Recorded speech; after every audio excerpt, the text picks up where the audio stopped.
तो गाइस आज हम बात करने वाले हैं लोकेशन के चैप्टर नंबर 586 के बारे में। और ये प्योर एक्सप्लेनेशन वीडियो नहीं है, मतलब मैं एक्सप्लेन तो करूंगा और साथ में अपन चैप्टर्स में क्या हो रहा है उस बारे में बात भी करेंगे। पिछले चैप्टर का आपको याद ही होगा, हमें पिछले चैप्टर में चंगसू को दिखाया था, जियोलॉजी किंग को, और वो खिटेंगन से पूछता है कि मुझे बता कि मुझे किसको मारना है। और अपन लोगों को ये तो पता ही है कि गीटे उन बंदों के नाम लेगा जिनकी फोटोज जेम्स ली ने से दी थी। तो अब आगे देखते हैं कि किसकी फील्डिंग सेट है। तो चैप्टर के स्टार्टिंग में हमें चंगसू और गीटे को बात करते हुए दिखाते हैं, जहाँ चंगसू गीटे से बोलता है क्या मुझे वहां जाकर बूढ़े आदमी के साथ खेलना चाहिए, और किस बूढ़े आदमी की बात हो रही है वो हमें अभी तक नहीं बताया जाता। उसके बाद गीटे का एक बंदा आता है जो जेम्स के मैसेज इसके पास पूछा रहा था, और यहाँ ये चंगसू की बेटी को यहाँ से लेके चला जाता है। और तभी में बताते हैं कि इसकी बेटी का नाम है चुनही। के बाद चंगसू कपड़े पहनकर गेटे के सामने बैठ जाता है। उसके बाद ये किसी बंदे के बारे में बात करते हैं और तभी चंगसू बोलता है सुनकर बुरा लगा। फिर गेटे बोलता है कि हाँ मैंने भी वो कहानी सुनी है। फिर आगे वो बोलता है कि मैं चाहता हूँ कि तुम मेरा एक काम करो। फिर उसके बाद सीन शिफ्ट होता है, फिर हमें दिखाते हैं स्टीव होंग डेनियल को, जो ड्यूक का शो देखते देखते आपस में बात भी कर रहे होते हैं। फिर Steve Hong Daniel popcorn toaster उससे बताता है कि ये मेरा दोस्त है और इसे ही मैंने ये रेप लिख के दिया था जो अब ये गा रहा है। उसके बाद हमें पता चलता है कि ये कॉन्सर्ट को जीत चुका होता है और इसका प्राइस पूल होता है 10 करोड़ वॉन। और अगर इसका अपन इंडियन रुपीज में देखे ना भाई, तो वो करीब है 61,14,000 रुपए। और इतना प्राइस मिलने के बाद हमारा ड्यूक रोने लग जाता है। फिर यहाँ ड्यूक कॉन्सर्ट जीत चुका होता है और इनकी इनकी थोड़ी बहुत कन्वर्सेशन पूरी हो जाती है और उसके बाद डेनियल वहां से जाने लगता है। फिर जाते जाते डेनियल को एहसास होता है कि उसके पीछे कोई है, और वो होता है स्टीव होंग की बॉडीगार्ड सोफिया अलेक्जेंडर। फिर डेनियल के सर पे हाथ रखते हुए सोफिया प्यार से कुछ बोलती है और डेनियल शॉकिंग रिएक्शन के साथ जवाब में बोलता है क्या है ये, रशिया में तो मत बोल। फिर उसके बाद दिखाते हैं जिनयुंग पार्क को, जिसका यहाँ पे इलाज चल रहा होता है। फिर वहां पर आते हैं वर्कर का प्रेसिडेंट यूजिन, और उसके साथ होता है वर्कर का नया फर्स्ट एफिलिएट का प्रेसिडेंट मिनयुंग। फिर मिनयुंग जिनयुंग पार्क से बोलता है कि अब सब ठीक है। फिर जिनयुंग पार्क मिनयुंग से बोलता है मुझे पुरानी चीजों के बारे में याद आता ही दौरे पड़ते हैं। फिर यूजिन और मिनयुंग किसी सीरियस टॉपिक पे बात करते हैं और उस टॉपिक पे बात करने से ही मिनयुंग के पसीना आ गए होते हैं। उसके बाद सीन शिफ्ट होता है और हमें दिखाते हैं वर्कर्स के वीवीआईपीस के बेच को, जो लगा होता है हमारे ओजी डेनियल के शर्ट पे, और ये बैठा होता है वर्कर्स के प्रेसिडेंट के चेयर पे, मतलब यूजिन की चेयर पे। और अगर तुम सोच रहे हो कि इसके पास ये बेच कहाँ से आया, तो याद करो जब डेनियल और गन की फाइट हुई थी तब गन ने ही डेनियल को ये बेच दिया था। पर फर्क ये था कि तब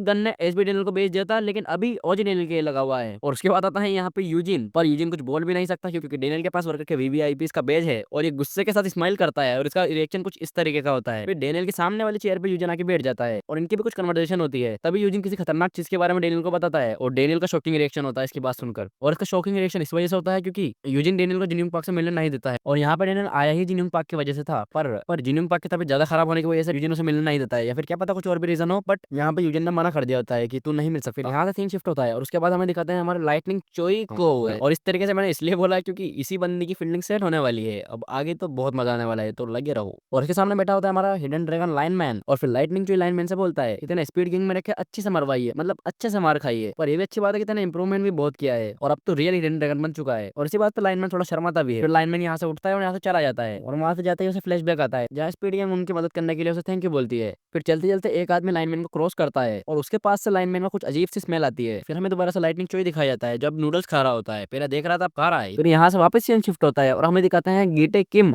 और मास्टरमाइंड जेम्स ली को, जो बात कर रहे होते हैं एक प्रेजेंटेशन के बंदे की जो पहले फिश गैंग में भी था। और तभी हमें लाइटनिंग चोई के सामने एक बंदा दिखाया जाता है जिसे देख के लाइटनिंग चोई बहुत खुश होता है क्योंकि ये बंदा लाइटनिंग चोई का पुराना दोस्त होता है, जिसके साथ लाइटनिंग चोई की थोड़ी बहुत अनबन थी। पर अभी के टाइम पर लाइटनिंग चोई खुश होता है क्योंकि ये पुराना दोस्त है यार। और इस बंदे का निकनेम होता है जेंटलमैन, जो पहले फिश गैंग में भी था। और ये जेंटलमैन लाइटनिंग चोई से बात करते हुए उसके कपड़ों को देख भी रहा होता है। और लाइटनिंग चोई के पास इतने कपड़े इसलिए है क्योंकि वो एक डिजाइनर भी है।